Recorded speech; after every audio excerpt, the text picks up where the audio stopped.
Assalamualaikum warahmatullahi wabarakatuh. Dan pada video kali ini kita akan membahas kisah anak kesayangan Nabi Adam alaihissalam yang akan menjadi nabi yang kedua. Dan simak video ini sampai selesai. Ini adalah kisah tentang seorang nabi kedua setelah Nabi Adam alaihissalam yang jarang diceritakan. Kita tidak menceritakan tentang kisah Nabi Idris, karena ternyata masa di antara Nabi Adam dan Nabi Idris ada seorang nabi yang diutus Allah Subhanahu wa taala. Beliau adalah anak kesayangan dari Nabi Adam alaihissalam dan merupakan guru dari Nabi Idris alaihissalam. Beliau adalah Nabi Syith alaihissalam. Setelah Nabi Adam dan Hawa diturunkan ke bumi, Allah Subhanahu wa taala memerintahkan beliau untuk memperbanyak anak keturunannya dengan cara menikahkan antara anak kembar yang satu dengan anak kembar yang lain. Karena pada saat itu Nabi Adam dan istrinya, yaitu Siti Hawa, dikaruniai Allah Subhanahu wa taala memiliki 40 anak yang semuanya kembar laki-laki dan perempuan. Ada riwayat yang mengatakan bahwasanya anak pertama Nabi Adam alaihissalam dan Siti Hawa adalah Qabil. Ada pula yang beranggapan anak pertama Nabi Adam alaihissalam dan Siti Hawa adalah Habil. Ketika Nabi Adam baru memiliki 4 anak kembar, yaitu Qabil dan kembarannya yang berjenis kelamin perempuan, dan Habil beserta kembarannya yang juga berjenis kelamin perempuan. Jadi waktu itu Nabi Adam baru memiliki 2 anak laki-laki dan 2 anak perempuan. Saat itulah Allah Subhanahu wa taala perintahkan Nabi Adam untuk menikahkan silang di antara keempat anak beliau tersebut. Qabil dinikahkan dengan kembarannya Habil, begitu juga dengan Habil dinikahkan dengan kembarannya Qabil. Tapi masalahnya adalah ketika itu Qabil tidak mau dinikahkan dengan kembarannya Habil, karena kembarannya Qabil lebih cantik dibandingkan dengan kembarannya Habil. Qabil memiliki keinginan dinikahkan dengan adik kembarnya, karena menurut Qabil adiknya lebih cantik. Logikanya yaitu ada 2 anak kembar yang lahir, laki-laki dan perempuan. Kemudian mereka berdua dinikahkan ketika dewasa. Nah, Qabil mau yang seperti itu. Padahal Allah Subhanahu wa taala perintahkan supaya mereka dinikahkan silang. Di peristiwa inilah syaitan menggoda Qabil supaya tidak mau mengikuti apa yang diperintahkan Allah Subhanahu wa taala. Karena ketika itu syaitan dan iblis tidak sanggup dan telah putus asa untuk menggoda Nabi Adam dan Hawa. Makanya mereka menggoda anak keturunannya Nabi Adam, yaitu Qabil. Ketika itu syaitan berbisik kepada Qabil, "Hai Qabil, jangan engkau terima syariat itu, karena engkau akan mendapatkan yang buruk rupa dan akan meninggalkan yang cantik rupa." Dari hasutan inilah akhirnya Qabil menolak. Ketika Nabi Adam alaihissalam mengetahui Qabil tidak mau mengikuti perintahnya, Nabi Adam pun memberikan syarat kepada Qabil dan Habil. Saat itu mereka berdua disuruh untuk berkurban oleh Nabi Adam. Barang siapa yang diterima kurbannya oleh Allah Subhanahu wa taala, maka dia berhak mengambil pasangannya. Akhirnya Qabil dan Habil pun mulai mencari sesuatu untuk dikurbankan. Di dalam sebuah riwayat, ketika itu Qabil berkurban dengan buah-buahan, sementara Habil berkurban dengan kambing yang sehat dan besar. Maka Allah Subhanahu wa taala menerima kurban berupa hewan ternak yang dibawakan oleh Habil. Sementara itu kurban dari Qabil ditolak. Selain itu juga, kenapa Allah Subhanahu wa taala menerima kurban Habil dan menolak kurban dari Qabil? Karena Habil berkurban dengan hati yang ikhlas, sementara Qabil berkurban didasari dengan rasa hasad. Maka sesuai dengan perjanjian, karena Habil berhasil diterima kurbannya, maka dia berhak untuk menikahi kembarannya Qabil. Tapi karena Qabil juga dari awal sudah hasad, kemudian setelah itu datang pula iblis dengan memanas-manasi Qabil untuk membunuh Habil, dan supaya Qabil bisa menikahi kembarannya yang cantik itu. Akhirnya pada suatu hari Qabil membunuh Habil. Dan inilah pembunuhan pertama sepanjang sejarah umat manusia yang terjadi di atas muka bumi ini, yang dilakukan oleh putra dari Nabi Adam alaihissalam dan Siti Hawa. Setelah Qabil membunuh Habil, Qabil pun mengambil kembarannya dan berpisah dari pemukiman atau tempat tinggal ayahnya, yang ketika itu Nabi Adam dan anak-anaknya memilih untuk tinggal di sebuah pegunungan. Qabil dan kembarannya pun pergi dari pegunungan itu. Mereka turun gunung dan membuat sebuah tempat tinggal di suatu lembah yang lokasinya berada tidak jauh dari tempat tinggal Nabi Adam dan kelompoknya. Beberapa tahun setelahnya, Qabil dan kembarannya pun memiliki keturunan.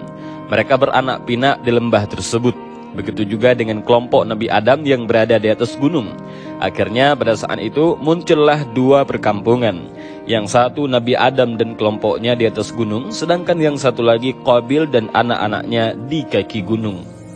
Selama kematian Habil, Nabi Adam sangat sedih dan menyesal karena Habil adalah anaknya yang paling soleh, yang pada saat itu Habil mewarisi akhlak dari Nabi Adam alaihissalam. Bahkan selama setahun pasca terbunuhnya Habil, selama itu pula Nabi Adam tidak pernah tertawa dan sampai-sampai tidak bergaul dengan istrinya, yaitu Siti Hawa. Kemudian Allah Subhanahu wa Ta'ala berfirman kepada Nabi Adam, "Hai Adam, sampai kapan tangisan dan kesedihan ini? Sesungguhnya aku akan memberikan pengganti dari anak itu untukmu dengan anak yang terpercaya dan akan menjadi nabi, dan dari keturunannya akan kujadikan para nabi hingga hari kiamat." Tak hanya itu, Allah Subhanahu wa Ta'ala pun memberikan isyarat ataupun tanda-tanda mengenai lahirnya anak pengganti Habil ini. Allah Subhanahu wa Ta'ala berfirman, "Tanda-tandanya adalah dia akan dilahirkan sendirian, tidak kembar seperti biasanya. Apabila anak itu telah lahir, maka namailah dia dengan Syid." Pada suatu hari, Hawa melahirkan seorang anak laki-laki yang tidak memiliki kembaran seperti biasanya. Maka Nabi Adam pun memberi nama anak itu dengan nama Syid, yang memiliki arti anugerah dari Allah Subhanahu wa Ta'ala. Menurut buku yang berjudul Akhlak Para Nabi, Nabi Syid ini lahir 5 tahun setelah terbunuhnya Habil, yaitu sekitar 235 tahun setelah Nabi Adam dan Hawa diturunkan ke bumi.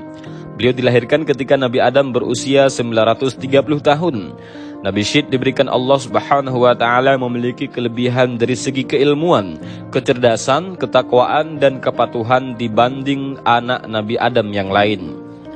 Sedari kecil, Nabi Syid ini dididik oleh Nabi Adam betul-betul dengan didikan agama, karena Nabi Adam tahu bahwasanya Syid akan menjadi nabi. Makanya Syid dididik dengan sebaik mungkin oleh Nabi Adam. Dan Nabi Adam sangat menyayangi Nabi Syid dibanding anak-anaknya yang lain. Ternyata benar apa yang Allah Subhanahu wa Ta'ala firmankan. Semenjak Nabi Syid lahir, kesedihan Nabi Adam karena kematian Habil pun perlahan-lahan hilang. Setelah Nabi Adam alaihissalam meninggal dunia, posisinya digantikan oleh Nabi Syid. Pada saat itu beliau diwasiatkan untuk memimpin kaumnya dan membimbing umat ini ke jalan yang benar. Selama dipimpin oleh Nabi Syid, kota ini menjadi tenang dan tentram. Tidak ada tindakan kejahatan yang terjadi di sana. Tapi hal itu justru menjadi kebalikannya bagi kabilah Qabil yang tinggal di lembah. Di sana terjadi kerusakan moral yang sangat luar biasa. Kemudian tindakan kejahatan di mana-mana. Tak hanya itu, pelacuran dan seks bebas juga terjadi di dalam kabilah ini. Karena untuk pertama kalinya sepanjang sejarah manusia, di kota Qabil inilah terjadi yang namanya tabarruj, yaitu wanita-wanita yang bersolek dan menampilkan kecantikannya secara berlebihan dengan cara yang dianggap tidak pantas, atau singkatnya berdandan secara berlebihan dengan cara menampakkan auratnya. Hal itu dikarenakan tidak ada nabi yang diutus di sana, makanya tidak ada yang menasehati mereka. Secara Qabil sendiri pun punya akhlak yang buruk, makanya rusaklah anak keturunan Qabil hingga kota ini menjadi tidak nyaman untuk ditinggali. Pada suatu hari, Iblis melihat peluang lagi untuk menyesatkan anak cucu Nabi Adam. Ketika itu Iblis pun datang ke kota Qabil dengan menyerupai bentuk manusia. Di kota ini Iblis menyamar dengan bekerja sebagai pengurus kebun milik salah seorang anak keturunan Qabil. Dan dari sinilah Iblis mulai mengajarkan kepada orang-orang tentang musik dan nyanyian-nyanyian yang tidak ada faedahnya, yang membuat mereka semakin lalai dan jauh dalam mengingat Allah Subhanahu wa Ta'ala. Kemudian Iblis pun menciptakan alat musik semacam seruling untuk semakin memalingkan mereka dari jalan Allah Subhanahu wa Ta'ala. Makanya ada salah satu hadis Nabi Shallallahu Alaihi Wasallam yang mengatakan bahwasanya seruling itu adalah suara syaitan. Ketika banyak orang-orang di kota itu yang mengenal musik, mereka pun membuat semacam hari perayaan dengan dihiasi dengan suara-suara nyanyian dan tiupan seruling sepanjang hari perayaan tersebut. Dari kaum Qabil inilah terjadi musik pertama yang terjadi di alam semesta. Ketika perayaan ini sedang berlangsung, suara musik mereka semakin waktu semakin keras, hingga suara musik dan nyanyian mereka terdengar sampai ke pegunungan, tempat tinggalnya Nabi Syed dan kaumnya. Orang-orang kaum Nabi Syed yang mendengarnya merasa bising dan mereka pun menjadi penasaran. Karena sebelumnya mereka sama sekali tidak pernah mendengar suara-suara itu. Akhirnya ada beberapa pemuda dari kaum Nabi Syed yang turun dari pegunungan untuk mengecek ada apa sebenarnya dan apa yang sedang terjadi di sana.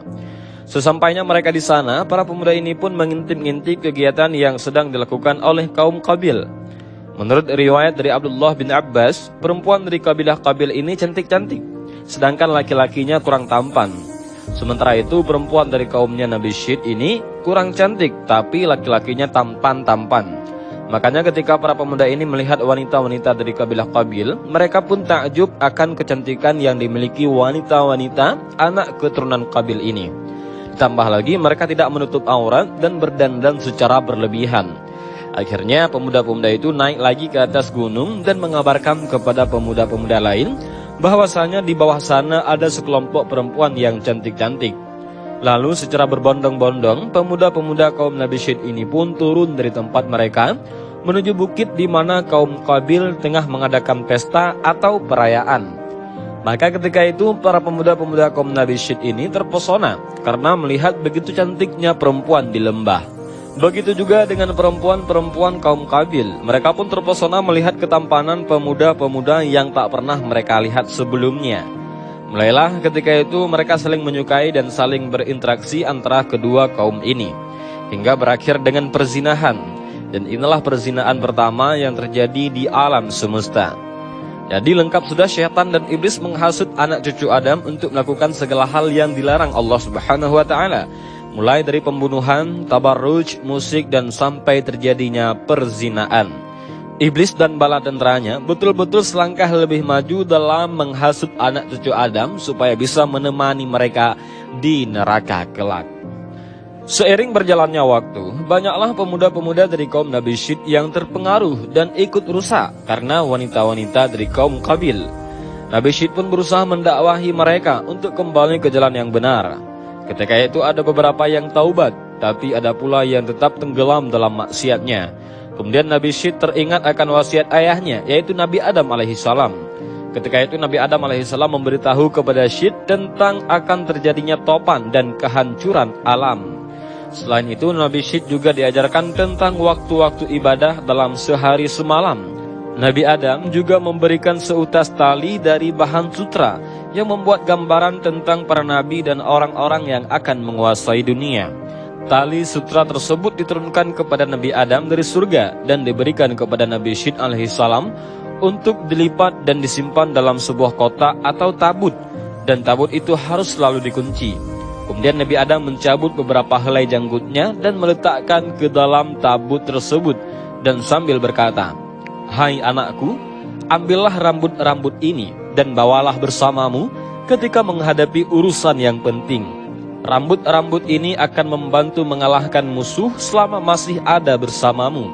Dan apabila rambut-rambut tersebut memutih, maka ketahuilah bahwa ajal maut telah dekat dan engkau akan meninggal dunia pada tahun itu."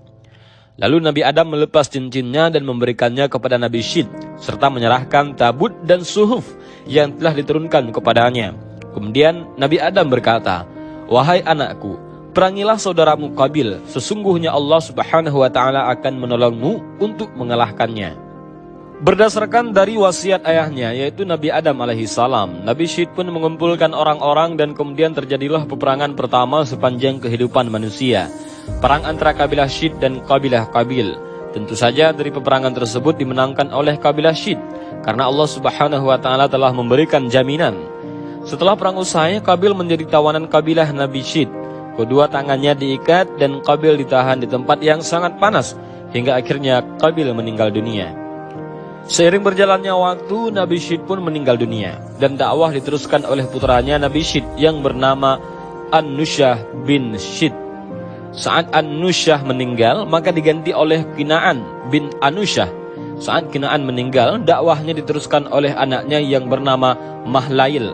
Yang konon kata Imam Ibnu Katsir, Mahlail adalah raja yang menguasai 7 iklim. Dan dia adalah orang yang pertama kali menebang pohon. Bahkan Mahlail ini adalah orang yang pertama kali membangun sebuah negeri yang bernama Negeri Babil atau Negeri Babilonia. Lalu ketika Mahlail meninggal, maka digantikan Yarid bin Mahlail.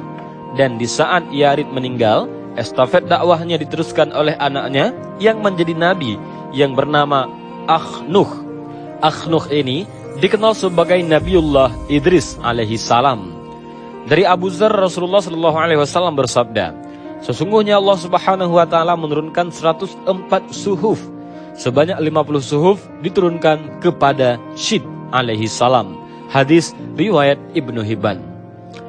Dan jadi itulah sedikit kisah tentang Nabi Syid alaihi salam yang menjadi nabi kedua. Demikianlah kisah ini, mudah-mudahan ada manfaatnya bagi kita. Amin rabbal alamin. Allahu a'lam bishawab. Assalamualaikum warahmatullahi wabarakatuh.